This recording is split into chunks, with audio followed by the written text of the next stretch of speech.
اللہ اکبر اللہ اکبر اللہ اکبر لا الہ الا اللہ اللہ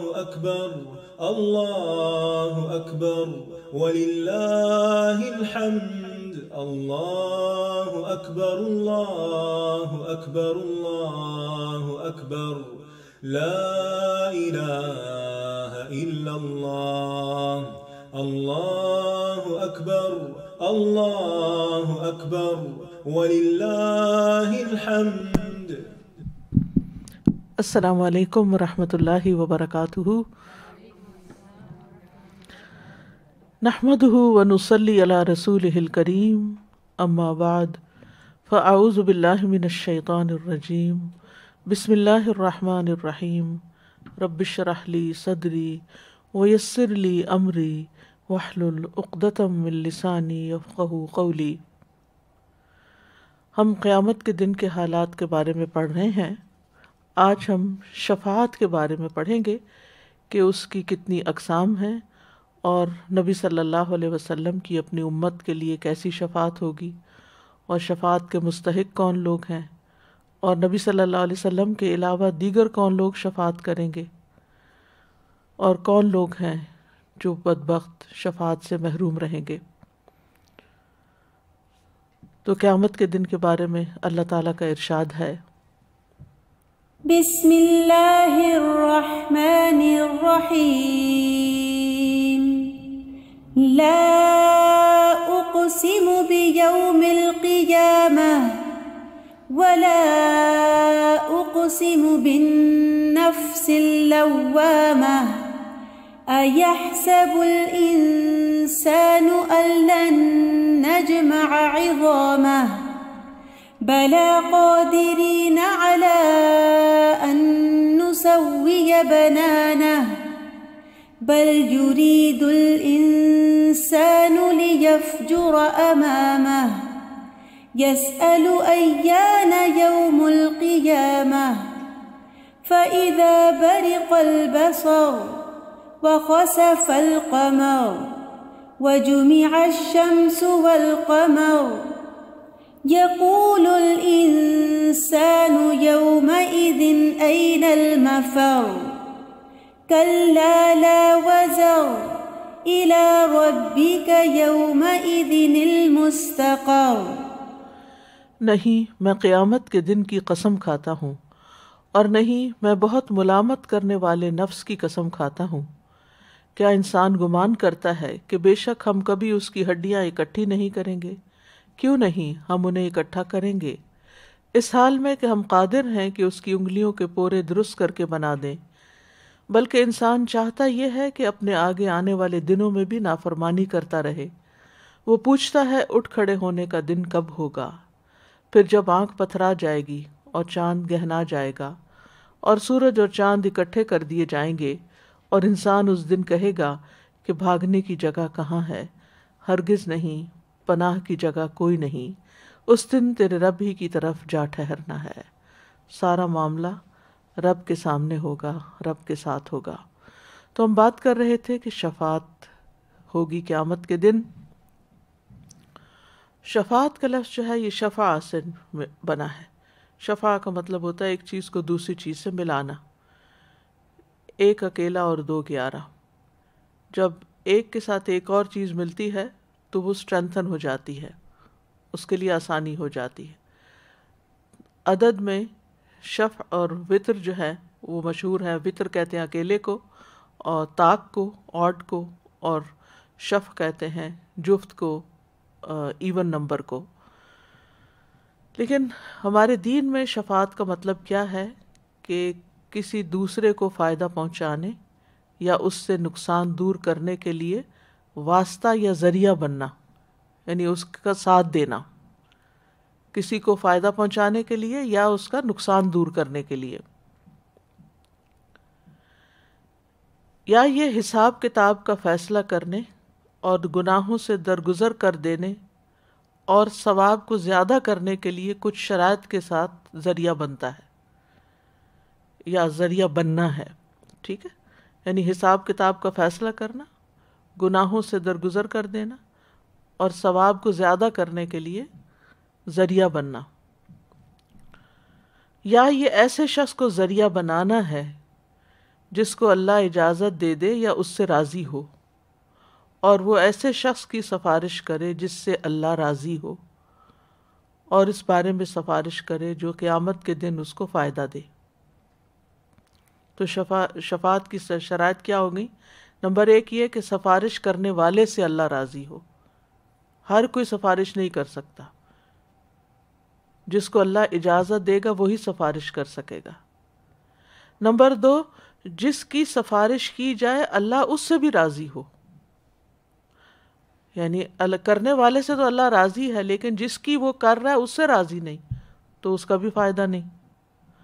اور نمبر 3، اللہ تعالیٰ سفارش کرنے والے کو سفارش کرنے کی اجازت دے دے، یعنی من ذا الذی یشفع عندہ الا بإذنہ، کون ہے جو اس کے ہاں سفارش کر سکے مگر اسی کے اذن کے ساتھ۔ تو قیامت کے دن اس آدمی کے لیے سفارش کوئی فائدہ نہ دے گی جو اس کا حقدار نہیں ہوگا۔ پھر سوال یہ پیدا ہوتا ہے کہ پھر شفاعت کا فائدہ کیا؟ تو شفاعت دراصل ان لوگوں کو آنر دینا ہے، ان کے مقام کو نمایاں کرنا ہے کہ جن کو اللہ تعالیٰ پسند کرتا ہے اور جن سے وہ راضی ہوتا ہے۔ لیکن اس کا یہ مطلب نہیں کہ اللہ تعالیٰ انہیں کوئی اختیار دے دیتا ہے۔ عام طور پہ یہ سمجھا جاتا ہے نا کہ فلاں سفارش کر دے گا، تو یہ نہیں ضروری کہ وہ کر دے گا اور سفارش قبول ہی ہو جائے گی، وہ جس کے لیے اللہ چاہے گا قبول کرے گا۔ اس کو اختیار نہیں ملتا کسی کو جہنم سے نکالنے کا یا کسی کو جنت میں داخل کرنے کا یا کسی کے گناہ معاف کر دینے کا۔ یہ اختیار سارے کا سارا اللہ سبحانہ تعالیٰ کے پاس ہی رہے گا۔ لمن الملک اليوم للہ الواحد القہار، للہ الواحد القہار، کہ اس دن کہا جائے گا کہ آج بادشاہت کس کی ہے؟ اور جواب اللہ تعالیٰ کیا دیں گے؟ ایک اللہ کے لیے جو اکیلا ہے اور زبردست ہے، یعنی وہ سب کو کنٹرول کرنے والا ہے، سب پر غالب ہے، کوئی اس پر غالب نہیں آ سکتا، پورا اختیار اسی کا ہے۔ سورۃ انفطار میں بھی آتا ہے والملک یومئذ للہ، بادشاہت اس دن ساری کی ساری اللہ کے ہاتھ میں۔ سورۃ فاتحہ میں آتا ہے مالک یوم الدین، روز جزا کا، جس دن جزا سزا دی جائے گی اس کا اصل مالک اللہ ہے، سارا اختیار اللہ کے پاس ہے۔ تو یہ اللہ سبحانہ تعالیٰ کچھ لوگوں کی جن کو وہ بخشنا چاہے گا ان کے حق میں کچھ لوگوں کو سفارش کا حق دے گا، ایک آنر دے گا۔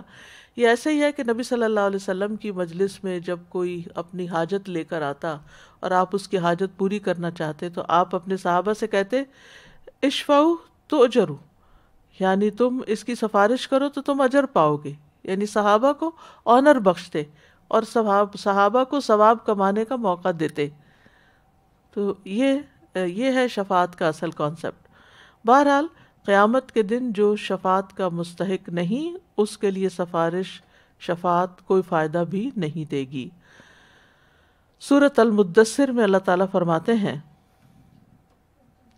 ما سلککم فی سقر قالوا لم نک من المصلین ولم نک نطعم المسکین وکنا نخوض مع الخائضین وکنا نکذب بیوم الدین حتی اتانا الیقین فما تنفعهم شفاعت الشافعین۔ لوگوں سے پوچھا جائے گا تمہیں کس چیز نے سقر یعنی جہنم میں داخل کیا؟ وہ کہیں گے ہم نماز ادا کرنے والوں میں سے نہ تھے، ہم نماز نہیں پڑھتے تھے اور نہ ہم مسکین کو کھانا کھلاتے تھے، حقوق العباد بھی نہیں، حقوق اللہ بھی نہیں، حقوق العباد بھی نہیں، اور ہم بیہودہ بحث کرنے والوں کے ساتھ مل کے فضول بحث کیا کرتے تھے، باتیں بہت کرتے تھے، اور ہم جزا کے دن کو جھٹلایا کرتے تھے، اس کا مذاق اڑاتے تھے قیامت کے دن کا اور اس میں جزا سزا کا، یہاں تک کہ ہمارے پاس یقین آ گیا، یعنی موت آ گئی اور یہ دن ہم نے دیکھ لیا، بس انہیں سفارش کرنے والوں کی سفارش نفع نہ دے گی۔ یہ آیت بالکل بات واضح کر دیتی ہے کہ جو لوگ نماز نہیں پڑھتے، جو لوگ بندوں کا خیال نہیں رکھتے، جو لوگ آخرت پر یقین نہیں رکھتے، ایمان نہیں رکھتے، دین کا مذاق اڑاتے ہیں، بحثیں کرتے ہیں، ان کو کسی کی سفارش فائدہ نہ دے گی. یعنی بعض اوقات ہم یہ سارے کام کر کے کہتے ہیں ہم امتی ہیں، نبی صلی اللہ علیہ وسلم ہمارے حق میں سفارش کر دیں گے، لیکن امتی کیا نماز نہیں پڑھتا؟ امتی کیا آخرت کا مذاق اڑاتا ہے؟ امتی فضول بحثیں کرتا ہے؟ نہیں، امتی ہونے کے بھی کچھ تقاضے ہیں. ہم بعض اوقات بڑے فخر سے کہتے ہیں ہم سنی ہیں، ہم اہل السنہ والجماعہ سے تعلق رکھتے ہیں، لیکن نماز کی سنتیں ہی نہیں پڑھتے. آپ کس قسم کے سنی ہیں؟ آپ ایک بنیادی سنت جو نماز ہی کی سنت ہے اس کی بھی پرواہ نہیں کرتے اور بڑے فخر سے کہتے ہیں ہم سنی ہیں. سنت تو کیا فرض بھی نہیں پڑھتے، اور سنی اور شیعہ ہونے پہ اور باقی فرقوں کے اس میں تعلق ہونے سے لڑائیاں جھگڑے اور فضول بحثیں جو ہیں وہ دن رات کرتے ہیں. تو یہ تھوڑی دین ہے. یعنی سائڈ ٹاپک جو ہیں ان کے اوپر خوب باتیں کرتے ہیں، لیکن اصل جو کرنے کا کام ہے اس سے غافل ہے. تو یاد رکھیں کہ سفارش صرف اس کے حق میں ہوگی جس کے لیے اللہ اجازت دے گا. سورۃ البقرہ کی آیت نمبر 255 میں اللہ تعالیٰ فرماتے ہیں لا يؤاخذكم الله باللغو في أيمانكم ولكن يؤاخذكم بما كسبت قلوبكم. اللہ سبحانہ تعالیٰ فرماتے ہیں من ذا الذی یشفع عنده الا باذنہ، کون ہے وہ جو اس کے پاس اس کی اجازت کے بغیر سفارش کرے. سورۃ طٰہٰ میں اللہ تعالیٰ فرماتے ہیں یومئذ لا تنفع الشفاعۃ الا من اذن له الرحمن ورضی له قولا، اس دن سفارش نفع نہ دے گی مگر جس کے لیے رحمان اجازت دے اور جس کے لیے وہ بات کرنا پسند فرمائے. تو دو باتیں آ گئی. نمبر ایک، من اذن له الرحمن، کوئی خود سے اٹھ کے سفارش کرنے نہیں کھڑا ہو جائے گا، اللہ کی اجازت سے ہی کھڑا ہوگا. اور پھر جو وہ بات کرے وہ بات بھی اللہ کو پسند آئے کہ جہاں اس نے ٹھیک کہا ہے اور جس کے حق میں کہا ہے یہ ڈیزرو کرتا ہے، اس کو ٹھیک ہے.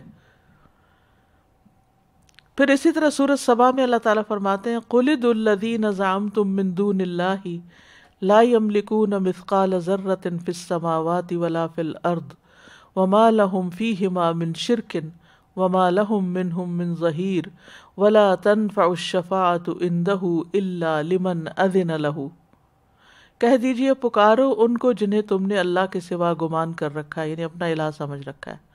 وہ نہ آسمانوں میں ذرہ برابر کے مالک ہیں نہ زمین میں، اور نہ ان کا ان دونوں میں کوئی حصہ ہے، اور نہ ان میں سے کوئی اس کا مددگار ہے، اور نہ سفارش اس کے ہاں نفع دیتی ہے مگر جس کے لیے وہ اجازت دے.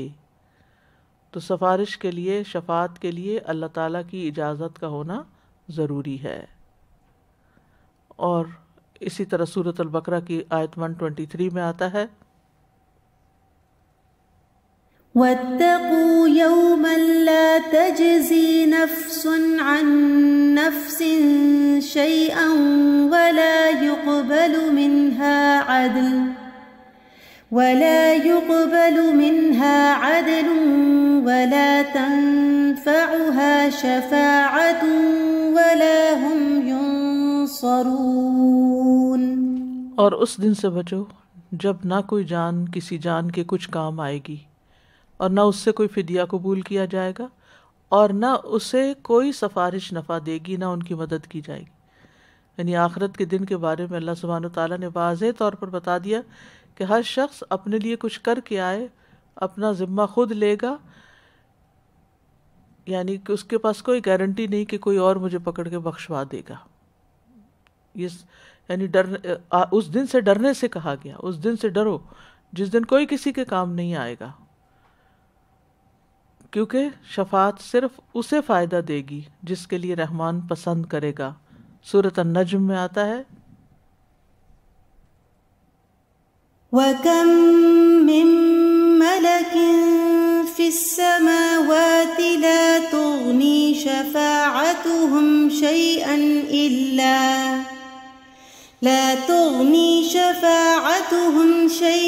إِلَّا مِن بَعْدِ أَن يَأْذَنَ اللَّهُ لِمَن يَشَاءُ اور آسمانوں میں کتنے ہی فرشتے ہیں کہ ان کی سفارش کچھ کام نہیں آتی. سبحان اللہ. ایک تو یہ بات پتہ چلتی ہے کہ فرشتے بھی سفارش کریں گے، اور دوسری یہ بات پتہ چلتی ہے کہ مقرب فرشتے بھی اگر کسی کے حق میں سفارش کریں اور اللہ تعالیٰ کو پسند نہ آئے تو وہ سفارش قبول ہی نہیں ہوگی. پھر اس کے بعد کہ اللہ اجازت دے جس کے لیے چاہے اور جسے پسند کرے. سورۃ الانبیاء میں فرمایا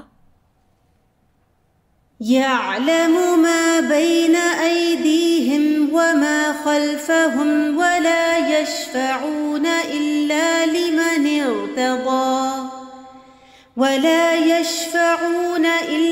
لمن ارتضى وهم من خشيته مشفقون.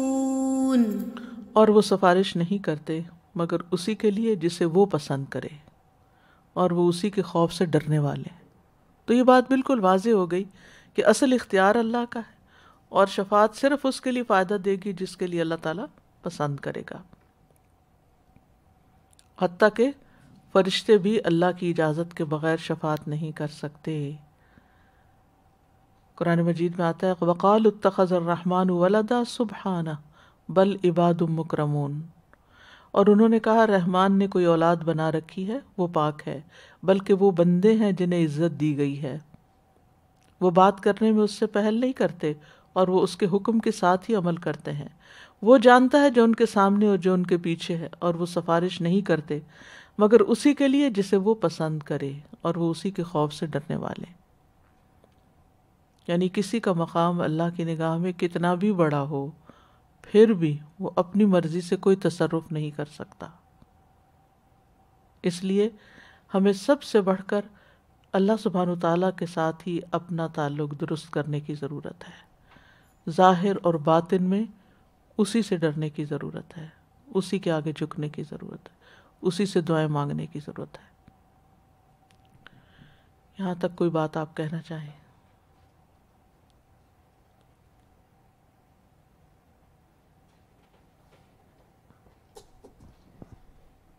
السلام علیکم. استاذہ جی اتنی صاف بات ہو گئی، اب کیا کوئی گنجائش ہی نظر نہیں آتی، اور صاف سمجھ آتی ہے کہ اللہ سبحانہ وتعالیٰ سے تعلق کو بہترین بنائیں، اللہ کے وہ کام کریں جس سے وہ راضی ہوتا ہے. اللہ تعالیٰ ہمیں بچائے کہ وہ کام کریں جس سے اللہ ناراض ہوتا ہے، بالکل، کیونکہ وہی کام آئے گا انشاءاللہ.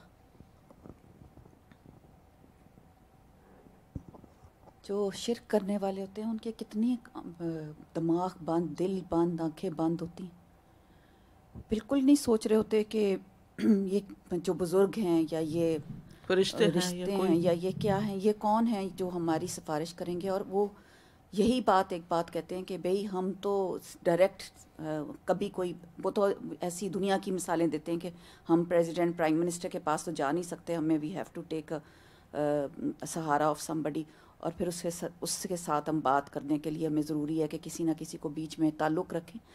لیکن اللہ تعالیٰ کا تو ڈائریکٹ معاملہ ہے بندے کے ساتھ. بندوں کے ساتھ تو مثال بھی نہیں دینی چاہیے اللہ تعالیٰ کے.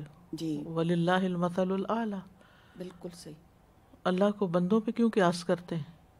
اور قبروں پہ، اور کس طرح کہاں کہاں زندہ ہیں متبی اور پیری فقیری اور یہ سب. یہ بیسیکلی بزرگوں اور پیروں وغیرہ کا ادب اسی وجہ سے کرتے ہیں کہ وہ قیامت کے دن ان کے کام آئیں گے اور ان کو چھڑا لیں گے، وہ ان کی جو جتنی بھی بدعملیاں ہیں ان پہ پردہ ڈال دیں گے. شفاعت کی اقسام. جی آپ کچھ کہنا چاہیے؟ استاذ جی میں بس یہ بار بار یہی بات آ رہی ہے کہ جسے رحمان پسند فرمائیں گے، جسے رحمان پسند فرمائیں گے، جس کی سفارش کی جا رہی ہے، تو پھر بیسیکلی تو ہمیں اپنے آپ میں وہ کوالٹیز پیدا کرنی ہے جو رحمان کو پسند ہے، اس کے بعد پھر ہم سفارش کی امید رکھیں. شفاعت کی اقسام. نمبر 1، ثابت شدہ صحیح شفاعت. یہ وہ شفاعت ہے جسے اللہ تعالیٰ نے اپنی کتاب میں ثابت کیا ہے، یا اس شفاعت کو رسول اللہ صلی اللہ علیہ وسلم نے ثابت کیا ہے. یعنی اس کا یہ مطلب ہے کہ شفاعت ہے تو صحیح، لیکن اس کی دلیل ہونی چاہیے. یہ شفاعت صرف ان لوگوں کے لیے ہوگی جو توحید والے اور اللہ کے لیے اخلاص رکھنے والے ہیں. دوسری قسم ہے باطل شفاعت، جس کی نفی کی گئی ہے، جیسے دنیا میں اولیاء وغیرہ کو ذریعہ بنانا دوسرے آخرت میں کافروں کی طرف سے سفارش کرنے والے، تیسرے بدعت والی شفاعت، جیسے قبروں میں دفن کیے ہوئے لوگوں سے طلب کی جاتی ہے۔ تو یہ یاد رکھیں کہ اللہ کے سوا کوئی دوست اور سفارشی نہیں۔ سورۃ الانعام کی آیت نمبر 51 میں اللہ تعالیٰ فرماتے ہیں وَأَنذِرْ بِهِ الَّذِينَ يَخَافُونَ أَن يُحْشَرُوا إِلَى رَبِّهِمْ لَيْسَ لَهُم مِّن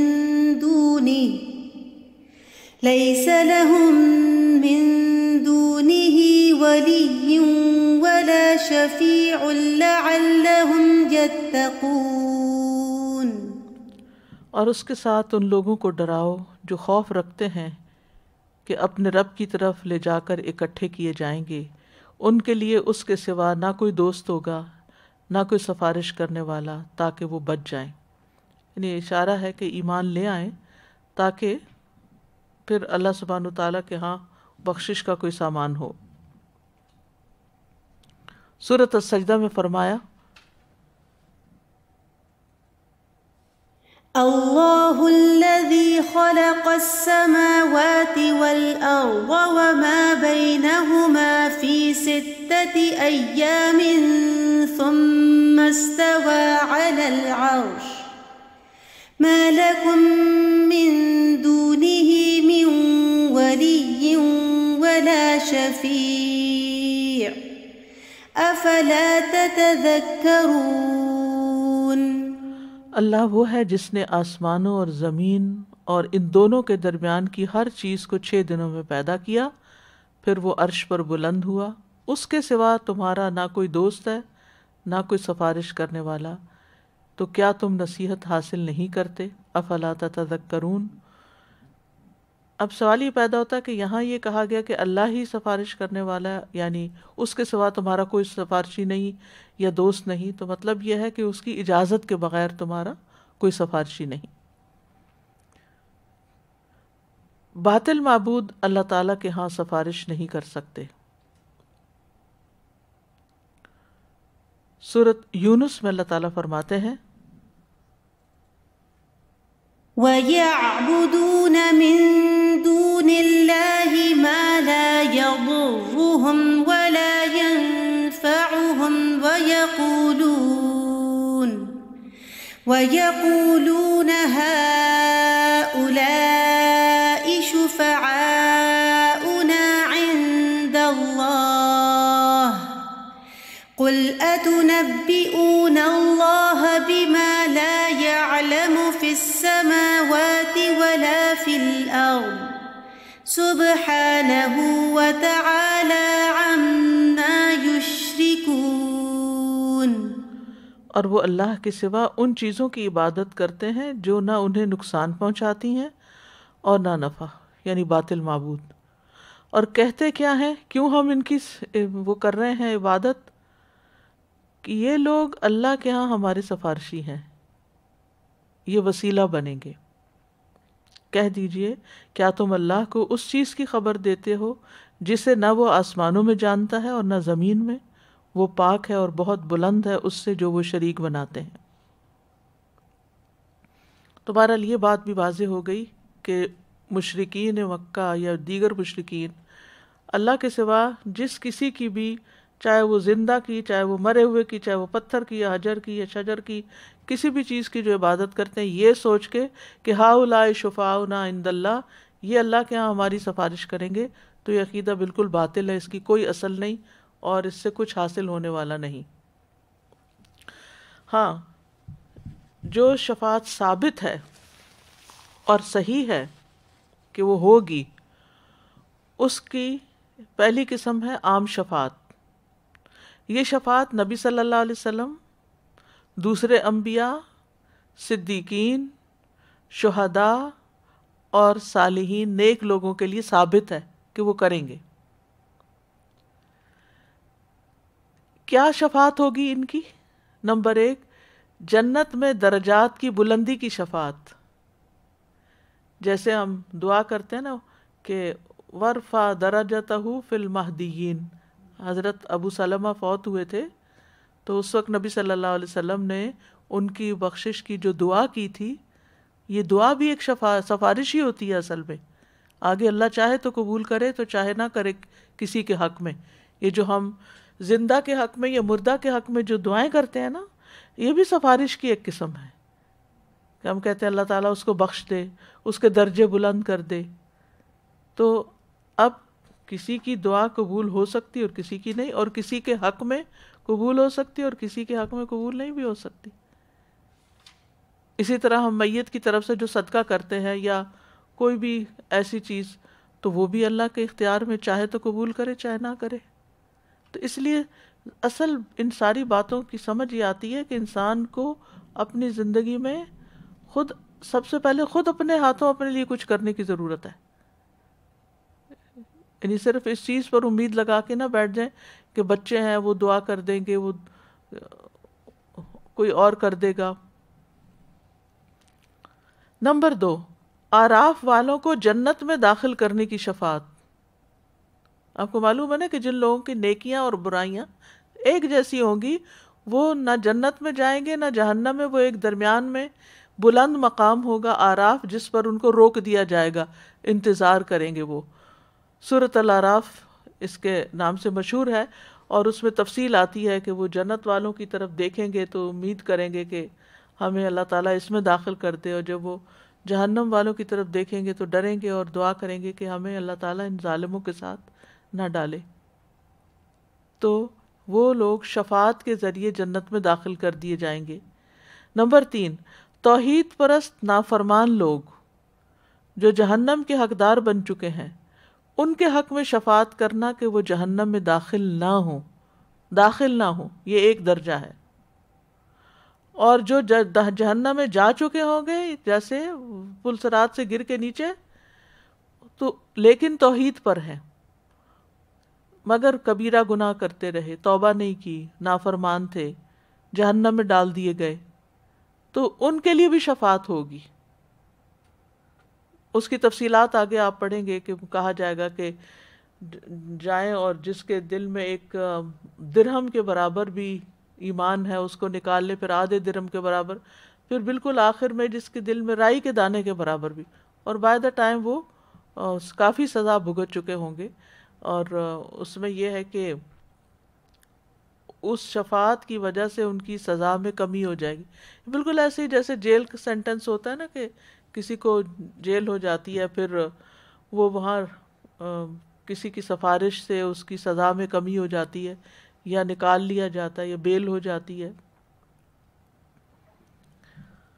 دوسری ہے خاص شفاعت. یہ صرف نبی صلی اللہ علیہ وسلم کے ساتھ خاص ہے، جس کو شفاعت عظمیٰ بھی کہا جاتا ہے. شفاعت عظمیٰ یہ ایک قسم ہے، یعنی شفاعت خاصہ کی بھی 2 قسمیں ہیں. پھر آگے ایک یہ ہے شفاعت عظمیٰ، یہ حشر میں کھڑے رہنے سے نجات دلانے کی شفاعت ہے کہ حساب کتاب شروع ہو.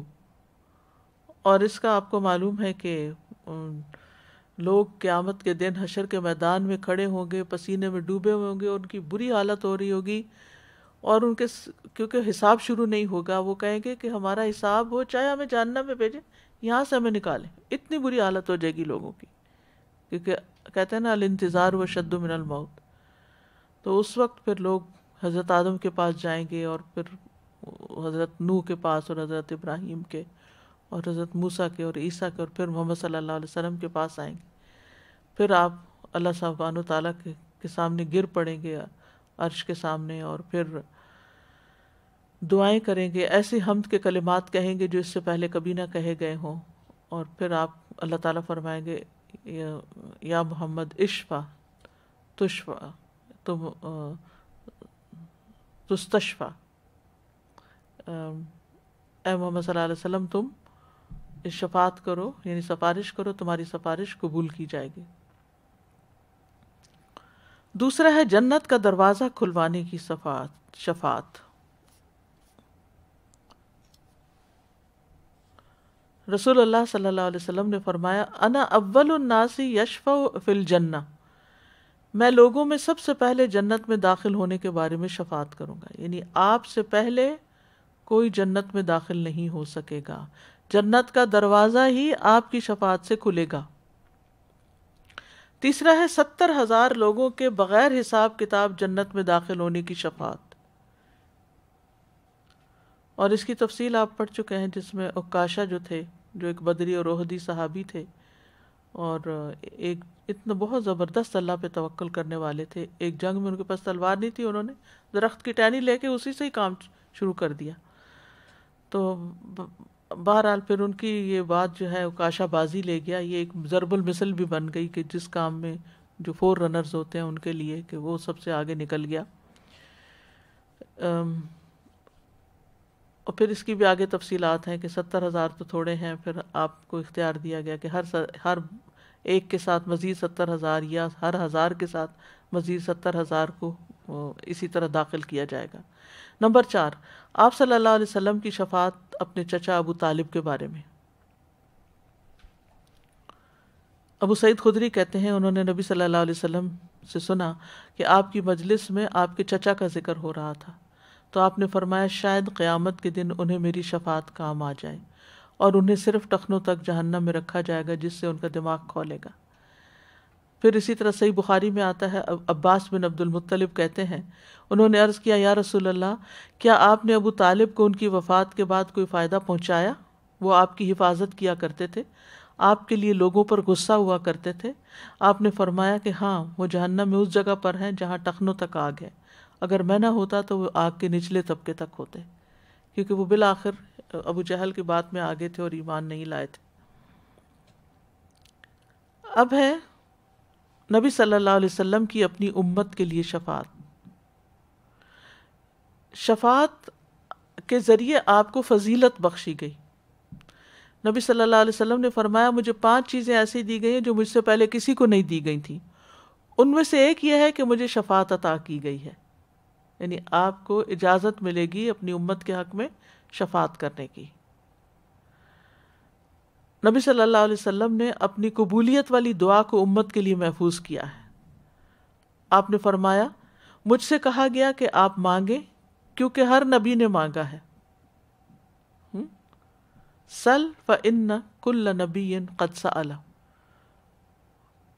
تو آپ دیکھیے کہ ان نبیوں کی دعائیں قبول ہوئیں۔ آدم علیہ السلام نے کیا مانگا تھا؟ نہیں یاد؟ ربنا ظلم، بولے نا، پھر کیوں مجھے دیکھ رہے ہیں ایسے جیسے کوئی نئی بات ہو؟ ربنا ظلمنا انفسنا وان لم تغفر لنا وترحمنا لنکونن من الخاسرین۔ تو وہ توبہ قبول ہو گئی۔ نوح علیہ السلام نے کیا دعا کی تھی؟ قوم کی بربادی کی، ایک طرح سے بد دعا کی تھی کہ اس زمین پر کافروں کا کوئی گھر نہ چھوڑ۔ رب انی مغلوب فانتصر، یہ انہوں نے دعا کی تھی۔ اچھا، پھر اس کے بعد ابراہیم علیہ السلام نے کیا دعا کی تھی؟ ربنا وبعث فیہم رسولا منہم، رسول اللہ صلی اللہ علیہ وسلم کی آمد کے بارے میں، اور بھی، تو وہ دعا ان کی قبول ہو گئی۔ موسیٰ علیہ السلام نے کیا دعا کی تھی؟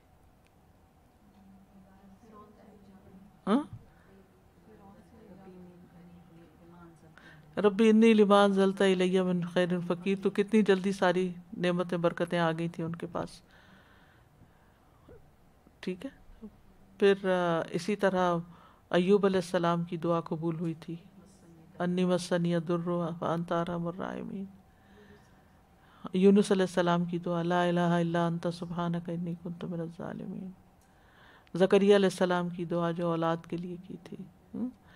تو بہرحال کہنے کا مطلب یہ ہے کہ انبیاء علیہ السلام کو جب دعاؤں کا حق دیا گیا تو انہوں نے دنیا میں دعائیں مانگ لی، ان کی قبول ہو گئی۔ نبی صلی اللہ علیہ وسلم نے اپنی قبولیت والی دعا جو خاص دعا ہے وہ آخرت کے لیے رکھ لی، اپنی امت کے لیے۔ کتنا بڑا حق ہے آپ کا ہم پر۔ اگر ہمیں اختیار دیا جائے کہ آپ کو موقع دیا جاتا ہے ایک دعا کرنے کا جو ضرور قبول ہو جائے گی، تو جھٹ سے اپنے لیے مانگ لیں۔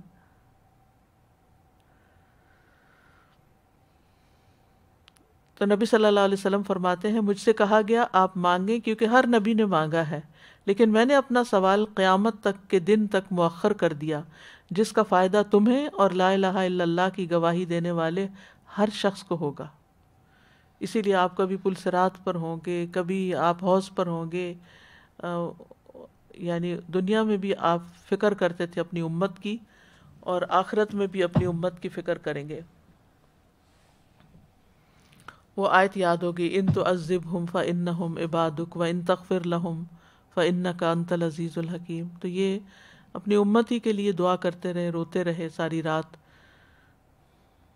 اور آیت رکوع اور سجود میں یہی پڑھتے رہے۔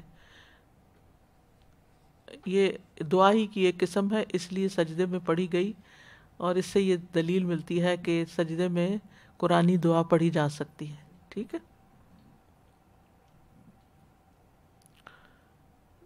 تو اس میں حضرت ابو ذر کہتے ہیں جب صبح ہوئی تو میں نے عرض کیا یا رسول اللہ، آج آپ صبح تک ساری رات رکوع اور سجود میں مسلسل ایک ہی آیت پڑھتے رہے ہیں۔ آپ نے فرمایا میں نے اپنے رب سے اپنی امت کے لیے سفارش کا حق مانگا تھا، اس نے مجھے عطا کر دیا، اور انشاءاللہ یہ ہر اس شخص کو نصیب ہوگی جو اللہ کے ساتھ کسی کو شریک نہیں ٹھہراتا۔ تو امت میں بھی اگر شرک کرنے والے ہیں تو ان کے لیے پھر یہ شفاعت نہیں ہوگی۔ آپ امت کے لیے روتے تھے اور اللہ تعالیٰ نے آپ کو راضی کر دیا۔ ایک روایت میں آتا ہے کہ آپ صلی اللہ علیہ وسلم نے فرمایا اے اللہ میری امت میری امت امتی امتی، اور آپ رونے لگ گئے۔ تو اللہ عز و جل نے فرمایا اے جبرائیل جاؤ محمد کے پاس صلی اللہ علیہ وسلم، حالانکہ تیرا رب خوب جانتا ہے، ان سے پوچھو کیوں رو رہے ہیں، دل جوئی کے لیے۔ جبریل رسول اللہ صلی اللہ علیہ وسلم کی خدمت میں آئے، رونے کی وجہ پوچھی، آپ نے انہیں بتا دیا، حالانکہ اللہ تعالیٰ سب سے زیادہ جاننے والے ہیں۔ تو اللہ تعالیٰ نے فرمایا اے جبریل جاؤ محمد کی طرف اور ان سے کہہ دو کہ ہم آپ کو آپ کی امت کے بارے میں ضرور راضی کر دیں گے اور ہم آپ کو غمگین نہیں کریں گے۔ لیکن کچھ لوگ جن کو آپ اپنی امت کہیں گے حوض کوثر پر آپ سے دور کر دیے جائیں گے۔ وہ کیوں؟ کہ انہوں نے بدعات شروع کر دی تھی دنیا میں۔ رسول اللہ صلی اللہ علیہ وسلم نے فرمایا میرے پاس میرے رب کی طرف سے ایک آنے والا آیا اور اس نے مجھے ان دو میں سے کسی ایک بات کا اختیار دیا کہ میری نصف امت جنت میں داخل ہو جائے یا مجھے شفاعت کا اختیار مل جائے۔ تو میں نے شفاعت کو اختیار کر لیا، کیونکہ اس سے زیادہ لوگوں کو اندر، یعنی زیادہ لوگوں کے حق میں آپ شفاعت کر سکتے تھے۔ صحابہ نے عرض کیا یا رسول اللہ ہم آپ کو اللہ کی قسم ڈالتے ہیں اور صحابی ہونے کا واسطہ دیتے ہیں کہ آپ ہمیں ان لوگوں میں شامل کر لیں جن کی آپ شفاعت کریں گے۔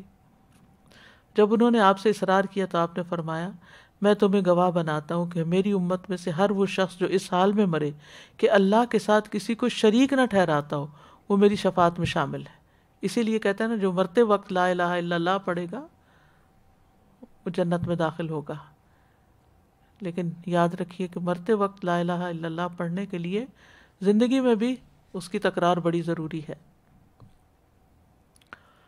صحابہ بھی شفاعت پر یقین رکھتے تھے، جیسے ابھی روایت میں آیا، اور صحابہ جو تھے شفاعت کی رغبت بھی رکھتے تھے۔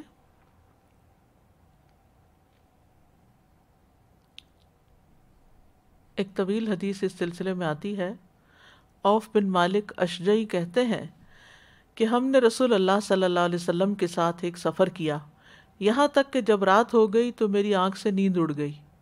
مجھے نیند نہیں آ رہی تھی، میں کھڑا ہوا، لشکر میں کوئی چلنے پھرنے والا نہیں تھا مگر یہ کہ سب زمین پر اپنا رخسار رکھے سو رہے تھے، اور میں دیکھ رہا تھا کہ میرے دل میں ہر چیز کا خیال آ رہا تھا۔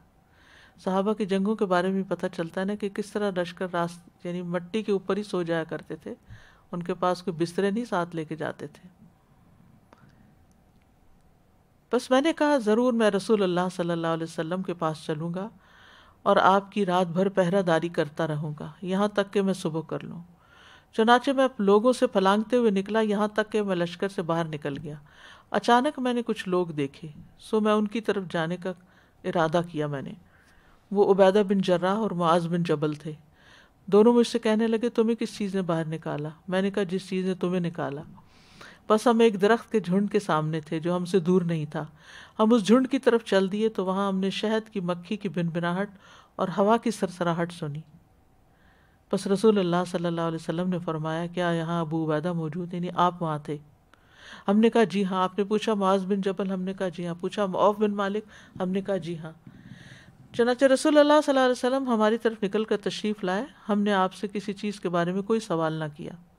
یہ بھی کتنا بڑا ادب اور کتنا بڑا اخلاق تھا کہ ہم اگر ایسی کوئی چیز دیکھیں، کوئی ایسی آواز سنیں تو فوراً پوچھیں کون ہے، یہ کیا ہو رہا ہے، یعنی کہ صبر نہیں کرتے۔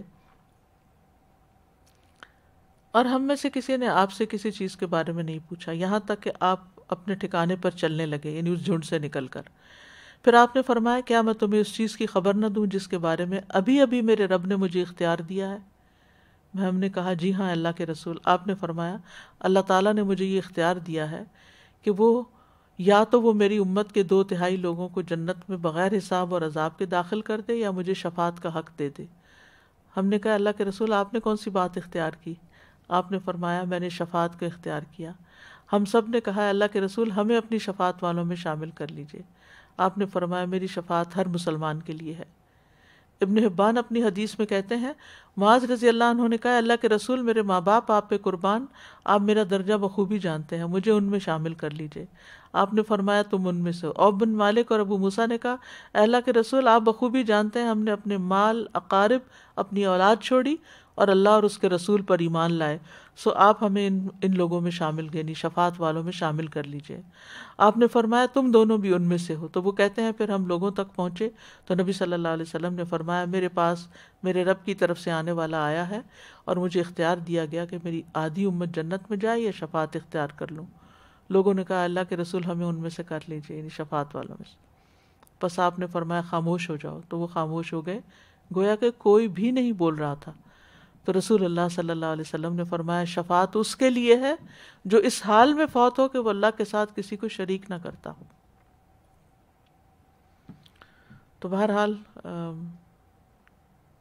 فائدہ توحید کے ساتھ ہی ہے، اخلاص کے ساتھ ہی ہے۔ شرک کرنے کے ساتھ انسان کے باقی تمام اعمال بھی برباد ہو جاتے ہیں۔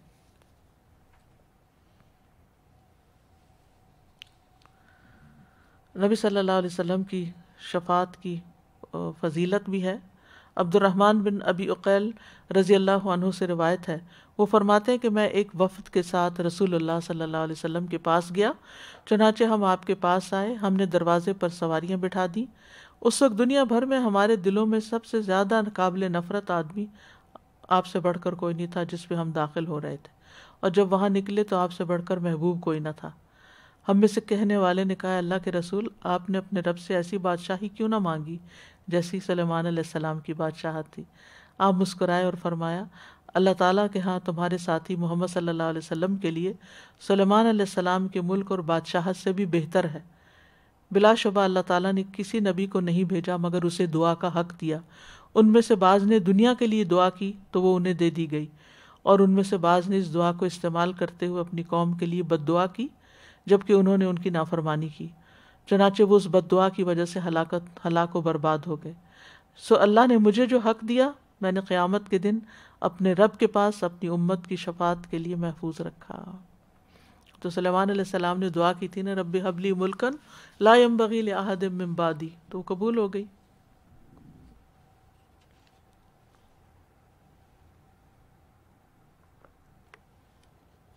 کس کثرت سے ہمیں درود پڑھنا چاہیے۔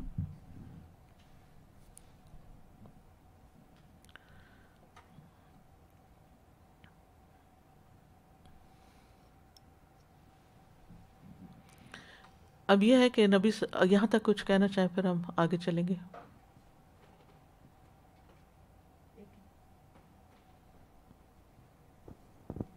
ایک لیڈر کی رسپانسبلٹی دیکھیں کہ اس حد تک اپنی رعایا اور اپنے لوگوں کے ساتھ خیر خواہی کہ ان کو ان کے انجام تک پہنچانا، اس سے کتنا سبق ملتا ہے کہ آپ جس کے بھی جس ذمہ امت کے دار لیے ہیں بھیجے گئے اس کی دنیا میں بھی خیر خواہی کی اور اس کی آخرت میں بھی خیر خواہی کریں گے۔ اور استاذہ جی اگر ہم بھی کوئی ایک آدھ بندے کی ہم بھی ذمہ داری اگر لیتے ہیں یا کچھ ہے تو ہم ان کو بیچ میں ہی چھوڑ دیتے ہیں. ہم کہتے ہیں اچھا کرتا ہے کرا، یا نہیں کرتا تو نہ کرے. صبر نہیں ہے نا، اخلاص اس درجے کا نہیں ہے. استاذہ جی دعا کا بھی طریقہ پتہ چلتا ہے. جیسے ہمارا اپنا کوئی عزیز، جیسے اپنے اولاد ہی کسی بھی دنیا کی آزمائش میں ہو تو ہم صرف دنیا کی آزمائش سے ہی نجات کی کرتے رہتے ہیں. حالانکہ نبی کریم صلی اللہ علیہ وسلم کے زمانے میں جو ان کی امت کا حال تھا وہ کوئی بہت خوشحال تو نہیں تھے، اور کتنی آزمائشیں اور کیا کچھ تھا، لیکن ان کو معلوم تھا کہ اس وقت جو ہے وہ سب سے زیادہ ضرورت ہوگی، تو اس لیے اس وقت کے لیے انہوں نے دعائیں کی. تو جیسے ہمیں بھی دعا کا ایک بالکل طریقہ پتہ چلتا ہے کہ آخرت کی ذرا زیادہ ہمیں رکھنی چاہیے بچوں کے لیے بھی اور عزیزوں کے لیے بھی. میرے دل سے ایک بات تھی، کافی عرصے سے میں یہ بات سوچی تھی، اب یہ لنک کرنا چاہ رہی تھی اس بات کو، کہ ہمارے پاس اسٹوڈنٹس ہوتے ہیں، پڑھنے آتے ہیں، تو کئی دفعہ ایز اے گروپ انچارج میں خود بھی اس بات کو محسوس کرتی ہوں کہ ہم نا، وہ آتے تو بیچارے قرآن کے لیے ہی ہیں لیکن پیچھے رہ جاتے ہیں، کچھ کر نہیں سکتے، کمزور ہوتے ہیں، کمزور ہوتے ہیں باقیوں سے، باقی بہت سارے اچھے لیول پہ آگے چلتے چلے جاتے ہیں، لیکن بہت زیادہ جو مقدار ہوتی ہے یا وہ کورس چھوڑ دیتی ہے یا وہ پیچھے رہ جاتے ہیں. میرا بڑا دل ہوتا ہے کہ ہم کسی طرح ان کو بھی کسی طرح واپس لے کے آئیں، اور وہ بہت شرمندہ ہوتے ہیں کہ ہم نے 10 پارے کیے تھے، 15 پارے کیے، پھر ہم نے چھوڑ دیا. تو اس بارے میں نا ضرور ہمیں سوچنا چاہیے کہ وہ ان لوگوں کی بھی ہماری ذمہ داری ہے، ان کو کسی طرح گھیر کے واپس لایا جائے. اچھا جہاں تک آپ نے کیا وہاں سے آگے کر لیں، یا پھر جو ایک آدھ ٹیسٹ سے رہ گئے ہوتے ہیں ان کو دیکھنا کہ ان کا پورا کرا کے تو ان کو آگے کر دینا. تو یہ بھی ہماری ذمہ داری میں آتا ہے، خیر خواہی میں آتا ہے، ذمہ داری میں نہیں. نبی صلی اللہ علیہ وسلم کی شفاعت کے مستحق لوگ: نمبر 1، ہر توحید پرست مسلمان. عوف بن مالک کہتے ہیں ہم نے عرض کیا یا رسول اللہ، آپ اللہ سے دعا فرمائیے کہ ہم کو آپ کی شفاعت نصیب کرے. آپ نے فرمایا وہ تو ہر مسلمان کے لیے ہوگی، یعنی جو توحید پر ہے، لیکن خلوص سے دل سے لا الہ الا اللہ کہنے والے کے لیے. ابو ہریرہ کہتے ہیں میں نے رسول اللہ صلی اللہ علیہ وسلم سے عرض کیا یا رسول اللہ، قیامت کے دن آپ کی شفاعت کی سعادت سب سے زیادہ کون حاصل کرے گا؟ آپ نے فرمایا اے ابو ہریرہ، میرا بھی خیال تھا کہ یہ حدیث تم سے پہلے کوئی اور مجھ سے نہیں پوچھے گا، کیونکہ حدیث لینے میں تمہاری بہت زیادہ حرص دیکھتا ہوں میں. قیامت کے دن میری شفاعت کی سعادت سب سے زیادہ اسے حاصل ہوگی جس نے لا الہ الا اللہ خلوص سے کہا ہوگا. پھر نبی صلی اللہ علیہ وسلم کے لیے وسیلہ کی دعا کرنے والے کے لیے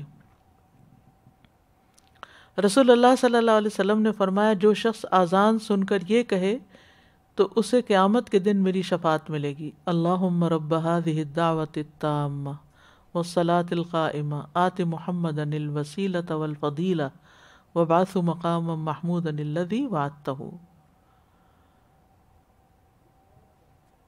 پھر مدینہ کی سختی پر صبر کرنے والے کے لیے. مکہ کا ویدر جو تھا نا بہت ڈرائی تھا اور مدینہ کا ہیومڈ تھا، تو مکہ والوں کے لیے مدینہ میں مستقل آ کے رہائش اختیار کرنا ایک مشکل کام تھا، تو ان کے لیے وہاں رہنا مشکل ہو گیا تھا کچھ. اور ابتدا میں آپ کو معلوم ہے کہ بیمار بھی ہو گئے تھے اور بخار بھی وہاں کا تھا، بار بار آ جاتا تھا. پھر آپ نے دعا کی کہ جوفہ میں اللہ تعالیٰ اس کو بھیج دے. تو آپ نے فرمایا لا يصبر احد على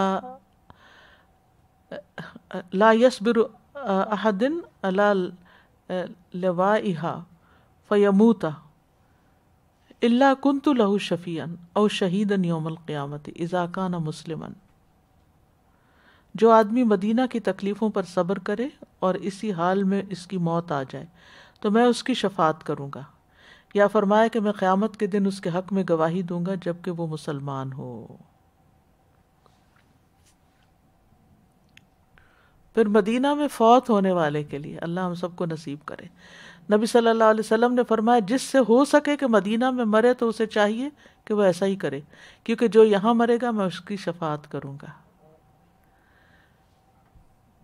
پھر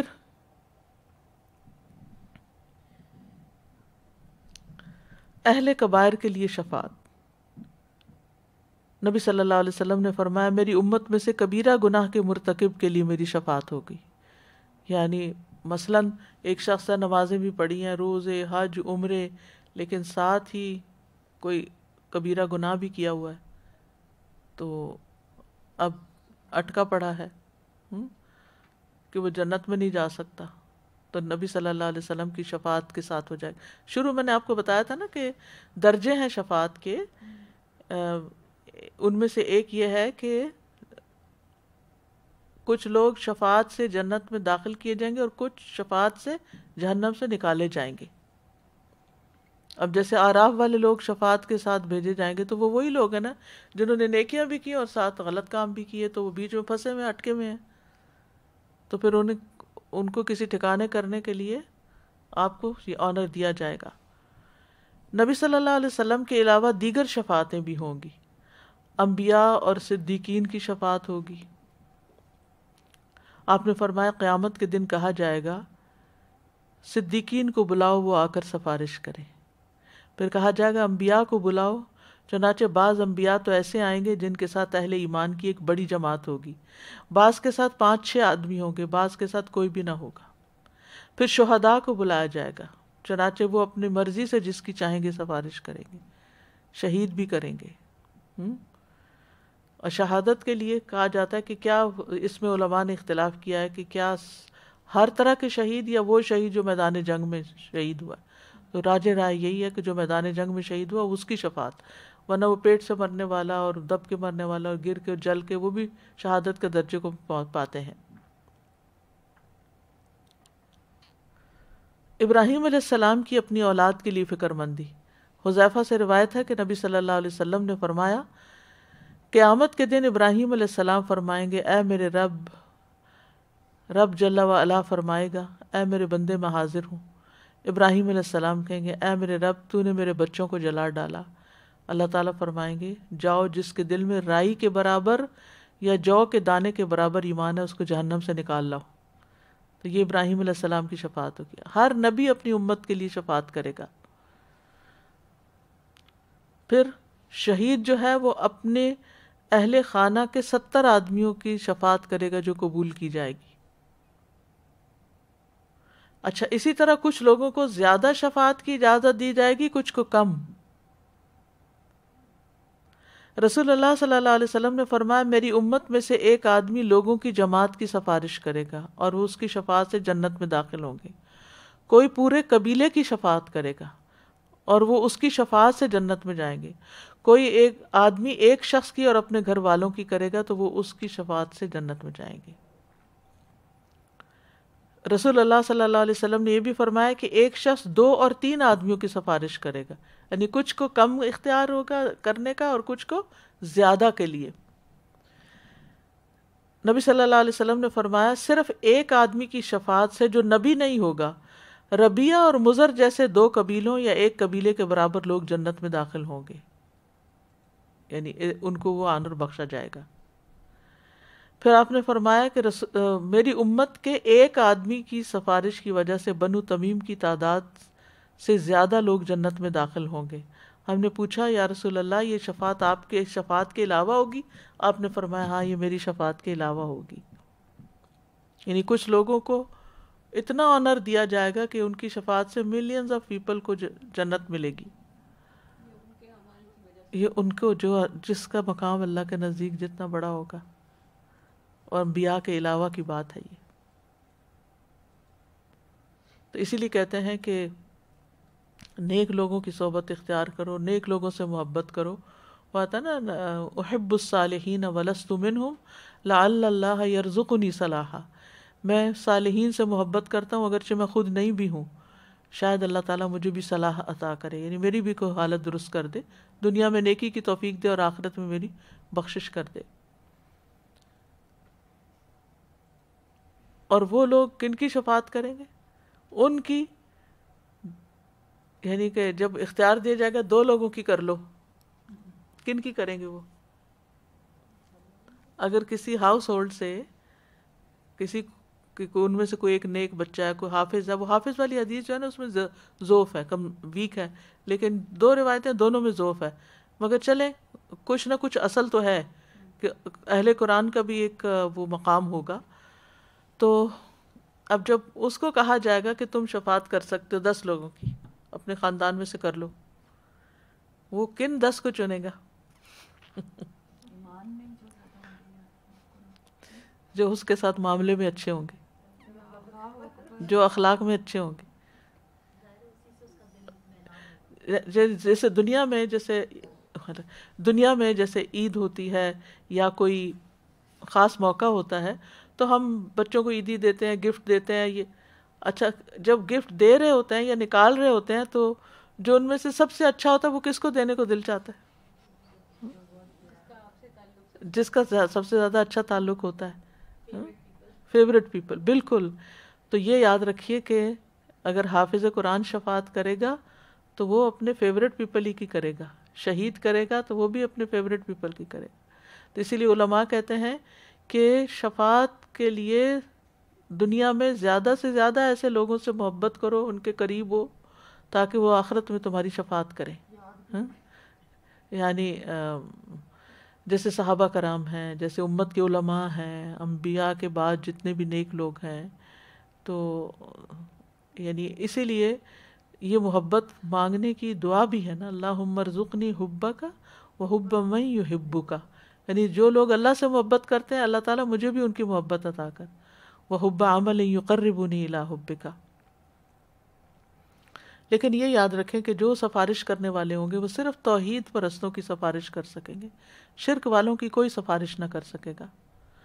پھر اسی طرح فوت شدہ چھوٹے بچے جو ہیں وہ بھی شفاعت کریں گے، اور وہ اپنے ماں باپ کو. اور یہ بچہ کون سا ہوگا؟ جس کے اندر روح ہو. مس کیریج جیسے ہوتا ہے نا، ایک ہوتا ہے روح پڑنے سے پہلے ابارٹ ہو جانا، اور ایک ہے مس کیریج ہونا. ان دونوں میں فرق ہے نا.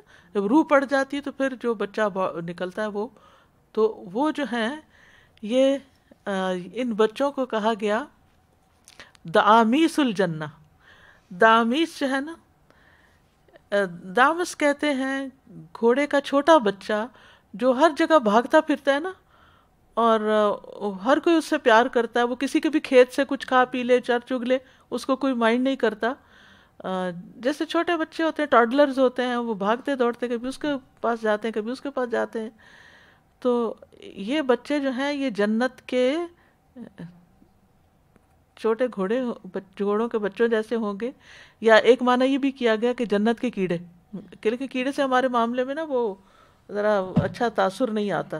تو دعامیس کا جو ایک گھوڑے کے بچے والا معاملہ ہے نا وہ زیادہ بہتر ہے. پونی جو ہے، ٹھیک ہے. تو ان میں سے جو بھی اپنے باپ یا اپنے والدین سے ملے گا تو اس کے کپڑے کو یا اس کے ہاتھ کو پکڑ لے گا،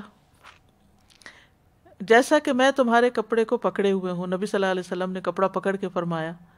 اور وہ اس کو اس وقت تک نہ چھوڑے گا جب تک کہ اللہ اسے اور اس کے باپ کو جنت میں داخل نہ کر دے. وہ چھوڑے گا ہی نہیں، وہ کہے گا اس کو تو جنت میں لے جانا ہی لے جانا ہے. تو اس لیے جن ماؤں کے بچے پیدا ہونے سے پہلے فوت ہو گئے، پیٹ میں فوت ہو گئے، یا پیدا ہو کر فوت ہو گئے، ان کے لیے بہت بڑا صدمہ ہوتا ہے. اس پہ صبر کرنا بڑا مشکل ہوتا ہے. لیکن بہت بڑی خوشخبری بھی ہے، بہت بڑی خوشخبری بھی ہے کہ وہ جنت میں لے جانے کا سبب ہوں گے. بس شرط یہ ہے کہ لا الہ الا اللہ پکی ہو. پھر قرآن سفارش کرے گا. نبی صلی اللہ علیہ وسلم نے فرمایا قرآن پڑھا کرو، کیونکہ یہ قیامت کے دن اپنے پڑھنے والوں کے لیے سفارشی بن کے آئے گا، یعنی وہ ان کو جنت میں لے جانے کا سبب بنے گا. رسول اللہ صلی اللہ علیہ وسلم نے فرمایا روزہ اور قرآن قیامت کے دن بندے کی سفارش کریں گے. روزہ کہے گا اے رب میں نے دن کے وقت اسے کھانے اور خواہشات کی تکمیل سے روکے رکھا، اس لیے اس کے متعلق میری سفارش قبول فرما. قرآن کہے گا میں نے رات کو اسے سونے سے روکے رکھا، اس کے حق میں میری سفارش قبول فرما. جیسے تہجد کی نماز میں پڑھنا یا پھر رمضان میں تراویح وغیرہ پڑھنا، تو ان دونوں کی سفارش قبول کر لی جائے گی. پھر اسی طرح حجر اسود کی شفاعت ہوگی. رسول اللہ صلی اللہ علیہ وسلم نے فرمایا قیامت کے دن حجر اسود جب آئے گا تو وہ جبل ابو قبیس سے بھی بڑا ہوگا، یعنی بہت بڑا بن جائے گا. اس کی ایک زبان اور 2 ہونٹ ہوں گے. ایک اور حدیث میں آتا ہے مسند احمد کی، آپ نے فرمایا قیامت کے دن یہ حجر اسود اس طرح آئے گا کہ اس کی 2 آنکھیں ہوں گی جن سے یہ دیکھتا ہوگا، ایک زبان ہوگی جس سے بولتا ہوگا، اور ہر اس شخص کے حق میں گواہی دے گا جس نے حق کے ساتھ اس کو بوسہ دیا۔ تو بہرحال جو نیک اعمال ہیں وہ انسان کے حق میں سفارش بن جائیں گے۔ اللہ سبحانہ وتعالی ہمیں نیک اعمال کی توفیق عطا فرمائے۔ کل انشاءاللہ ہم اہل جہنم کی سفارش کے بارے میں پڑھیں گے کہ جو لوگ جہنم میں پہنچ جائیں گے پھر ان کو کیسے نکالا جائے گا، کس کس کی سفارش سے نکالا جائے گا۔ وآخر دعوانا ان الحمد للہ رب العالمین۔ سبحانک اللہم وبحمدک، اشہد ان لا الہ الا انت، استغفرک واتوب الیک۔ السلام علیکم ورحمۃ اللہ وبرکاتہ۔